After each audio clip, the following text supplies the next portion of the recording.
Oh, hello and welcome to the English Matura Express, the express to your success. Today we have two demonstration exams for you.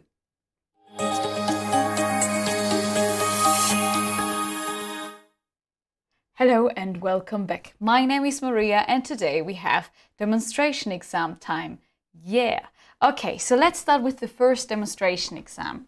No, sorry, wrong. Oh, okay, here it is. So the first one is about global warming. So our topic, I'm sorry, I didn't mention that, today is environment and pollution. And the first exam is about global warming. So first of all, there will be the self-introduction, you know, who am I and blah, blah. And then there is task one, the monologue. In the monologue, you worked for Greenpeace and now you want to give a speech or a talk about global warming, which is a very important topic at the moment.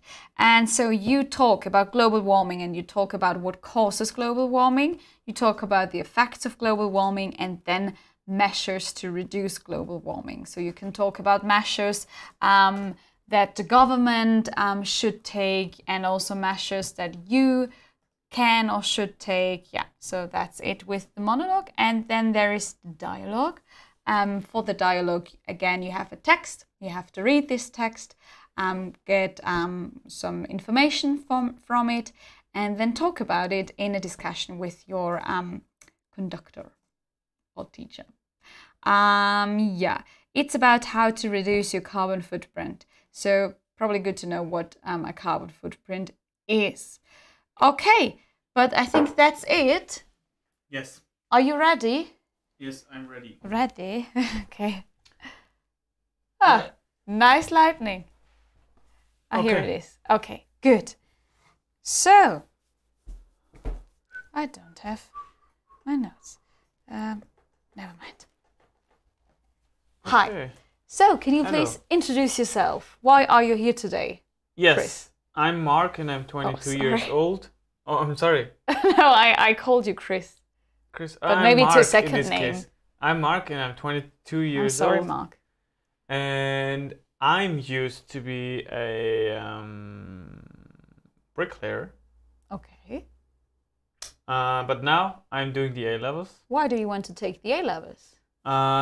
Since I want to take the A-levels, I want to take the A-levels because I want to get a better job. So have you decided yet what you want to do afterwards?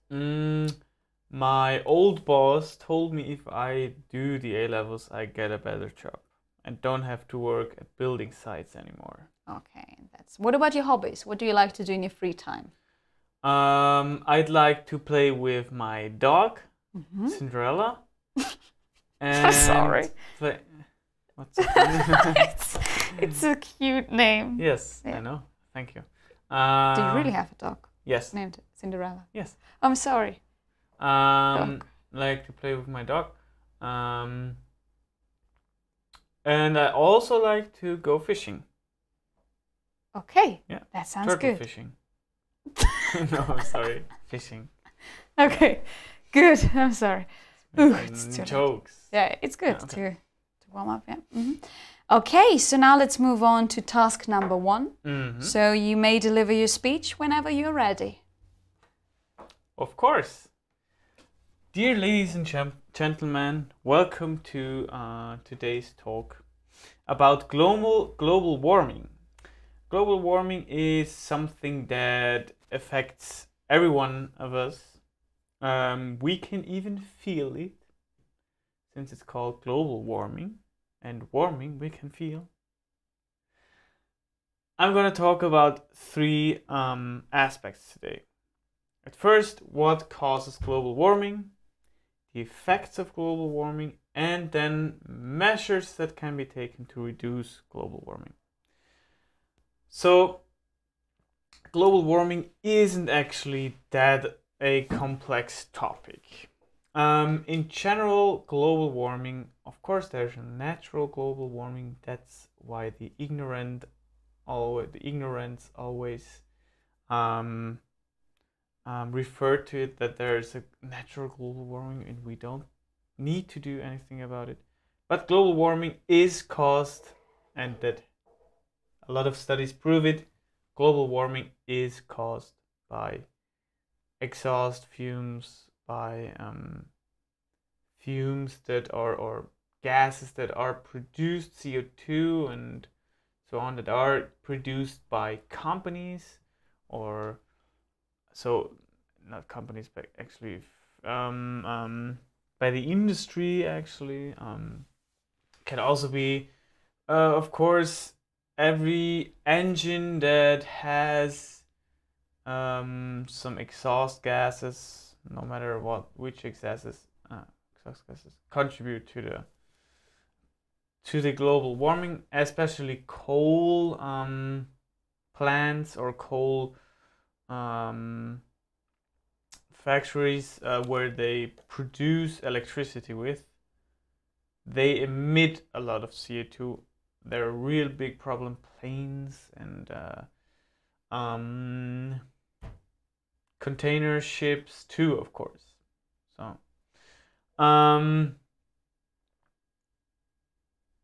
and this leads to the ozone layer actually can't let go of those gases, so they don't go through the ozone layer, and therefore the gases stay inside our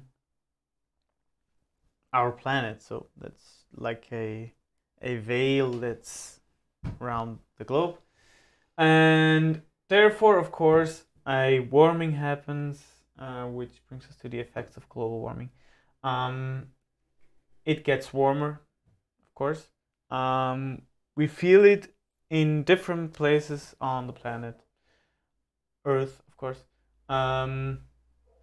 We felt it this summer. We feel it in winter, where the winters are kind of extremer. Call it like that. And also in the North Pole, where there is a lot of ice. This ice is melting actually. And for example, just recently we had a natural catastrophe in Siberia where almost 100 cities were flooded because of the melting of ice and so on. And yeah, so there are two extremes. Ice is melting where it's cold, and where it is warm, it gets warmer actually. And of course people have to live with it. So measures that can be taken. It is quite difficult, I think. I don't think that electric cars are a solution, since producing such a car, especially the battery of that car, produces a lot of CO2 gases, a lot of gases, and exhaust, or not exhaust, fumes are produced and so on, that pollute the air. And so we have to think about maybe other means, such as, I can't remember the term, alternative energy somehow, but yeah. With cars, I can't remember that. I don't know. But of course, alternative energies for electricity and so on is a measure, and if politics they can make measures, yeah, of course. But it's, at this point of time, it's really difficult to make the right choices, I think. Thank you. Thank you. Okay, so now let's move on to part number 2, the discussion. So you talked about measures that could or should be taken. So what can we do as individuals to save the environment? To save the environment, especially as individuals, there have to be, or there has to be a thinking, or we have to start to think differently. So we need, I know that's, especially in Tyrol, it's not possible that everybody takes public transportation, since public transportation is often not that good. So do you think that the public transportation in Innsbruck, what do you think about that? Is it good? That's good, yeah. Okay. But with other places, okay, you mean like villages and so on. Yeah, okay. It's more difficult actually. That's right, for yeah. people. In Innsbruck, it's really good, I'd say. Innsbruck, there is also the possibility to take your bike and drive through the city, since there are a lot of bike lanes actually. That's right, so that's a possibility. Where I'm from, there are no bike lanes, there are streets, and everybody has to own a car to go to work. At least some of them take the bike,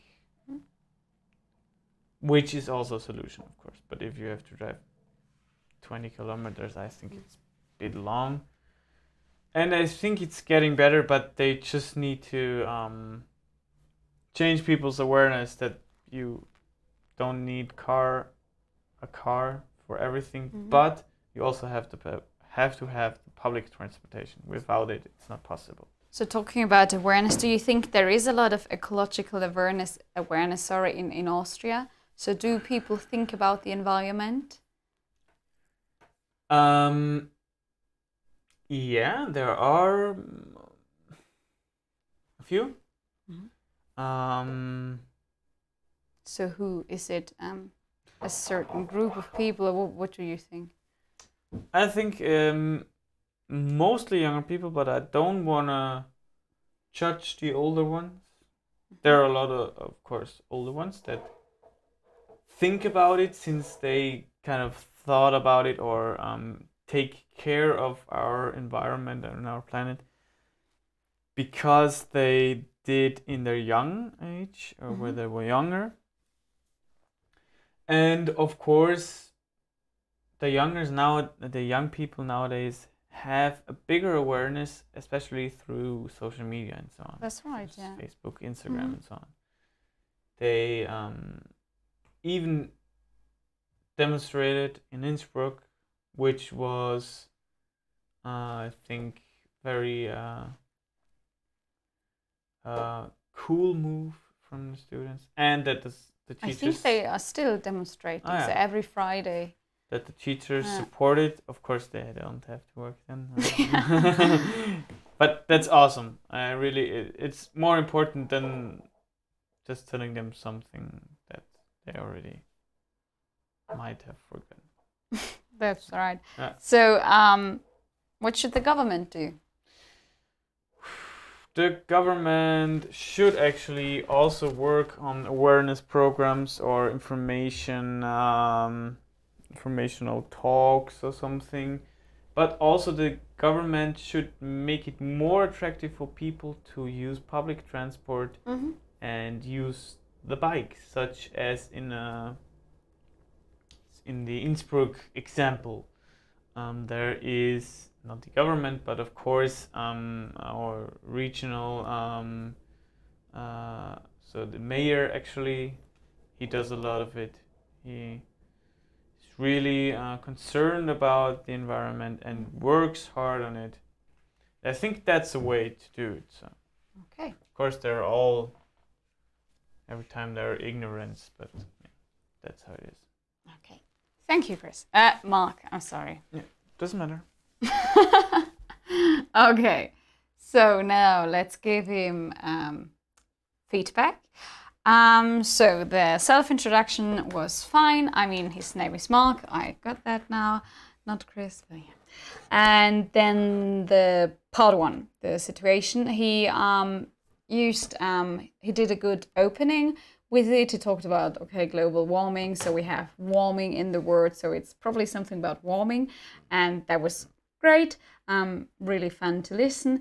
And then he talked about the causes of global warming. And he also mentioned natural global warming, which again is very good because there is natural global warming, but of course it's not all. Then he talked about the effects of global warming, and he also gave examples. So also from his life, so this summer, or I mean this June, it was very hot and so on.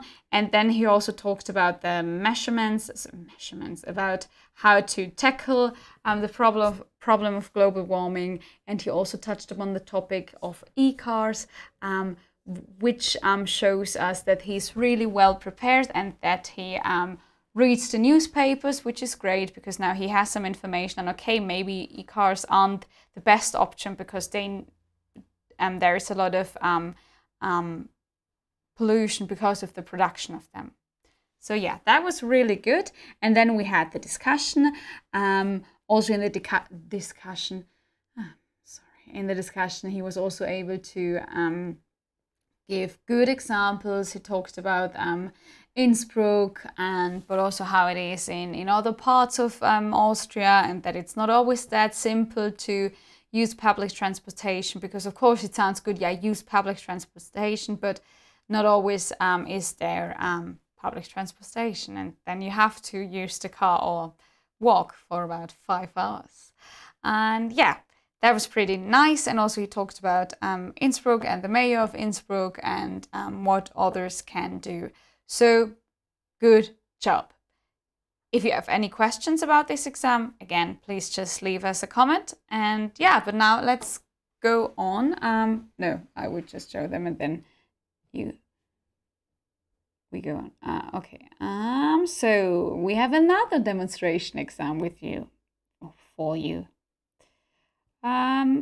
It's also about the environment, but now it's about Austria and the environment.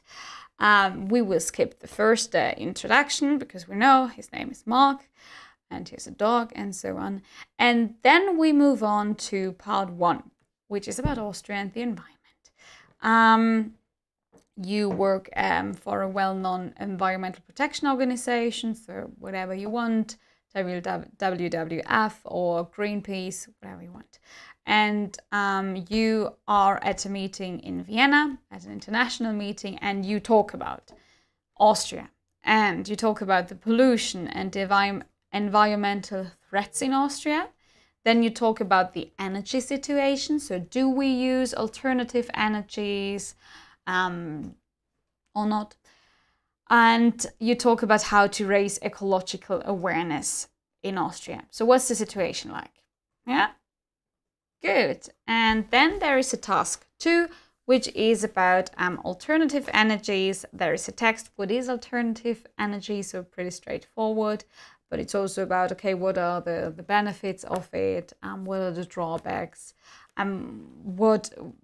What is alternative energy in general? So what are the different types of alternative energies? And why don't we use them? Yeah, so that's about it. So that's demonstration exam number 2. And Chris, are you ready? Yes. Yeah? I just have to make sure that everything is working all right here. Oh, yeah. And I have to do this. And now I'm good to go. And we have to switch actually to this screen. Yeah. Good. I'm back in the building, I'd say. Oh no, I'm not the one that's leading the conversation here. It's okay. It's okay. I mean, it's good that you feel comfortable here and that you can talk freely, and humor is always good to have, even in an exam situation. Okay. Yeah. Yeah. It's just something I wanted to add. But now let's move on. So let's just skip the first part. I think we've seen that. So you may deliver your speech now. Okay. Dear ladies and gentlemen, today it's all about Austria. Not Not Austria and its tourism, not Austria and its beautiful mountains. It's about something more serious. It's about pollution and the environment in Austria. What I'm gonna talk about today is pollution and environmental threats in Austria, the energy situation in Tyrol, and how to raise ecological awareness. So let's dive into it. Environmental threats, or no, let's start with environmental threats in Austria. I think the most obvious threats in Austria, environment threats, environment and the nature of environment, and environmental threats, I'm sorry, are avalanches, but also slides, mudslides, rock slides, and so on. That happen every now and then, unfortunately. So flooding's also very common. And they keep on getting more and more, unfortunately. That's a big threat in Austria. More, of course, speaking of avalanches and slides, in Tyrol or regions where there are a lot of mountains, steep mountains and so on. And pollution in Austria is also a thing, or a concern and a threat, I'd say, especially in cities. But I heard that Graz, the city of Graz, is pretty polluted.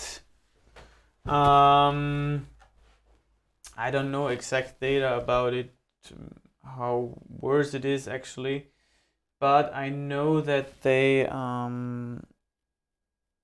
banned a few things. I don't know if they reduced the amount of cars that can drive in the inner city or something.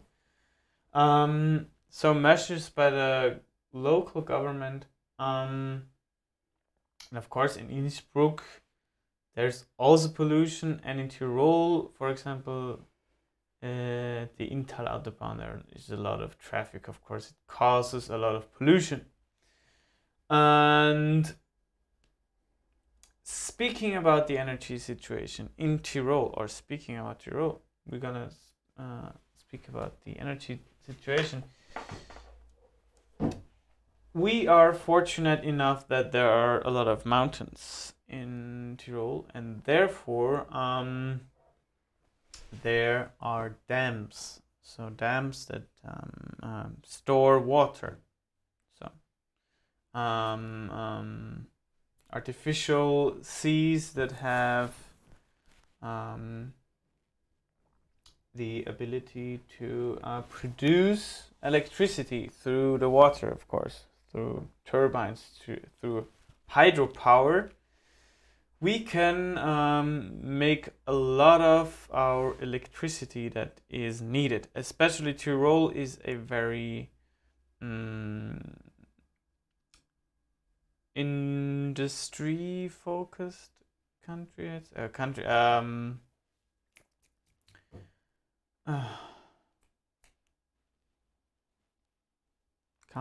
Country. I can't remember. It is very focused on the industry, and then we can use a lot of hydropower to kind of not produce the whole electricity, but a lot of it. Solar power is also a thing here. Wind power, not really. And of course, unfortunately, there's also some part of it that is bought from Germany and other states, I think, that use nuclear power plants to produce electricity. And I think ecological awareness can best be raised in schools with experts, but also through teachers that are able to bring forward certain points on this topic, and of course information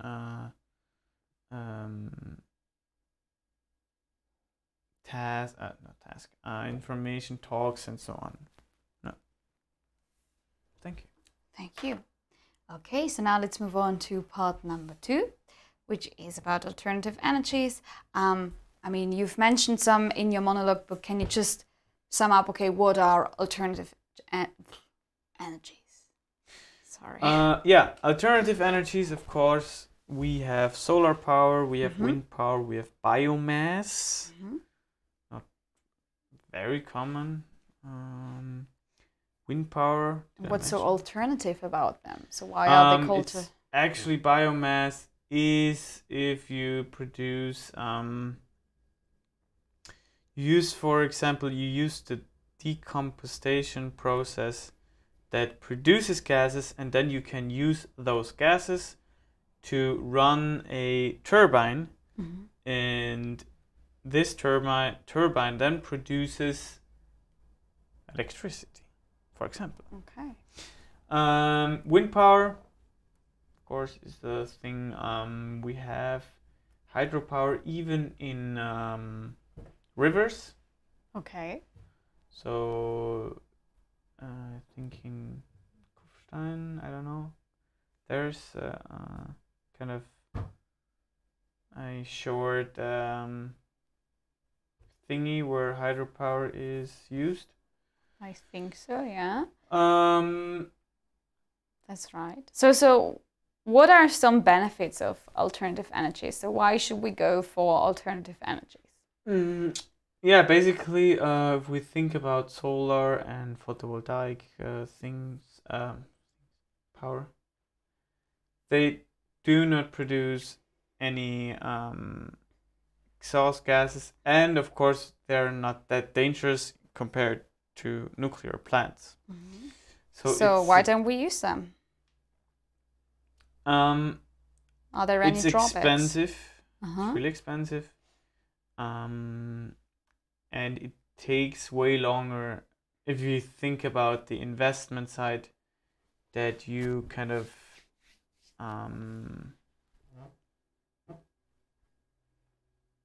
so you have high initial costs, and then it pays off later. So that's probably a problem. Yeah, probably a problem. So what forms of energy are used? I mean, if it's not alternative energies, what energies are used? What do you think are the most common? Here in Tyrol? Yeah, in general. So are there any, apart from alternative energies that are used and that aren't that good for the environment? A lot of coal, of course, fortunately. And a lot of nuclear power, actually. So what's so bad about nuclear power? Well, the worst thing is not about the exhaust. There are almost no exhausts, so that's no problem. The problem with nuclear power plants is the nuclear waste, actually, and that it's very dangerous. And nuclear waste, you can't just throw it in nature, although it came from nature, but it is a threat to our nature, and therefore they use bunkers that are built with tons of concrete, and then they put this nuclear waste in there, and so you can't really get rid of it. No. So it stays. So yeah, that's probably a problem about that. So how can we motivate people or countries to use alternative energies?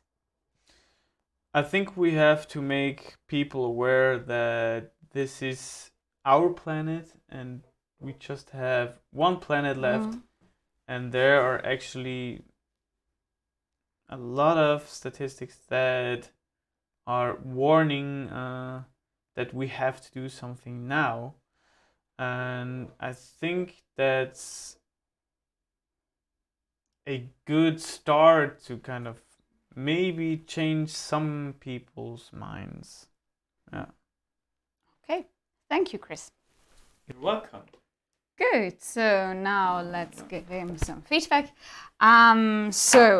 His introduction to the monologue was really good. He caught my attention. I mean, he talked about Austria and that it's a very serious problem, so that was really good. Then he talked about the pollution and environmental threats in Austria.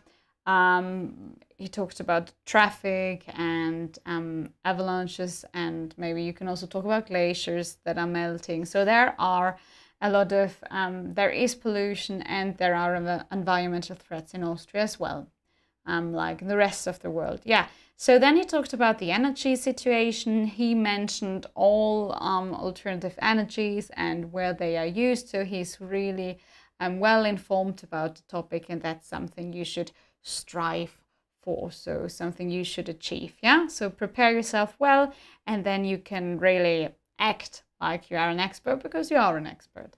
And then he talks about how to raise ecological awareness. He mentioned schools, that's very important. I mean, he talked about it just a little, but that's fine because it's, I mean, the 4 minutes, he talked 4 minutes and longer, but try to talk about each point somehow the same amount of time, yeah? So don't talk about one, I mean, of course, if you don't know anything about one point, it's, yeah, then just talk about what you know, but try to have a balance. But that was very good. Then in task 2, alternative energies, I mean, he touched upon the topic in the monologue, so we didn't go into detail with that. But yeah, again, he was able to mention a lot of alternative energies, and also he talked about the drawbacks and the benefits, and yeah, also about the importance of motivate people to use that, because we only have one planet. And yeah, I think that's a very important thing to keep in mind. I mean, maybe there will be another planet in a few years, but I don't think so. Yeah, so that's it for today. If you have any questions, I know the topic environment is a really difficult one, but I think in the exam it's not that difficult because you can really study it. You can read some articles about it, and yeah, I think the points are very clear. I mean, you can really, okay, what are alternative energies? What is global warming? That's something you can learn, and then you just have to talk about it and think about, okay, what do you think of it? What's your opinion? And that's it. Yeah. Not that easy, I know. Yeah, but that's it for today. I hope you enjoyed the stream. If you have any questions or whatever, just write it in the comments, and I wish you a nice evening. Good night and bye-bye.